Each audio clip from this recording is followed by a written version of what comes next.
O'zi internet nima? Bu WhatsApp nima bu? WhatsApp degan narsani, internet degan narsa bu umuman bir katta ummonki, uni ikki eshigi bor.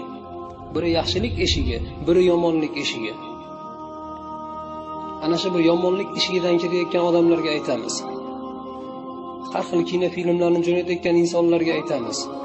Fahsh suratlarni jo'natayotgan insonlarga biz gapimiz borki, ana shu tanishuv saytlarida bir-birlarini avratlarini ko'rsatib, avrati ochiq turgan qizlarga klaslarini bosayotgan yosh ukalarimizga aytamizki, xohlaganinglarni qilaveringlar, lekin shunday bir kitob borki, u kichkina ham, katta gunohni ham qo'ymay, barchasini hisoblab bitib qo'yadi. Kahf surasi 49-oyat. Oyatda shunday kelyaptiki, xohlaganingni qilaver.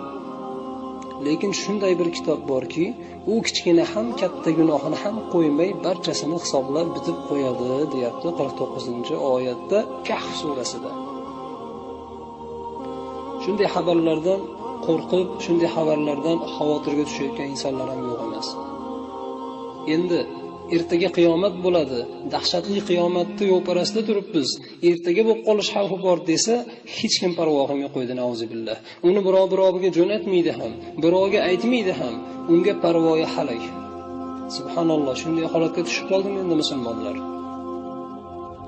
Endi shu yomonlik eshigidan kirayotgan ukalarimizga aytamiz internetga.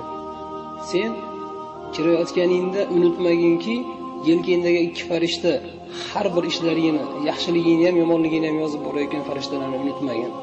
Ana shu qizlarga klas bosayotganingni, bir-birlaringga fahsh suratlarni jo'natayotganlaring, bir-birlaringga ana shu noshar'iy kino filmlarni jo'natayotganlaringni Alloh taolo yozib bitib qo'yadi. Tirikligingda zarracha qilgan yaxshiliging ham hisobga olinadi. Lekin erta qiyomatda tog'dek oltinlarni sarf qilsang ham orqaga qaytara olmaysan. Alloh taolo Qur'oni Karimda "Famay ya'mal mithqala zarratin khayran yarah va may ya'mal mithqala zarratin sharran yarah" dedi.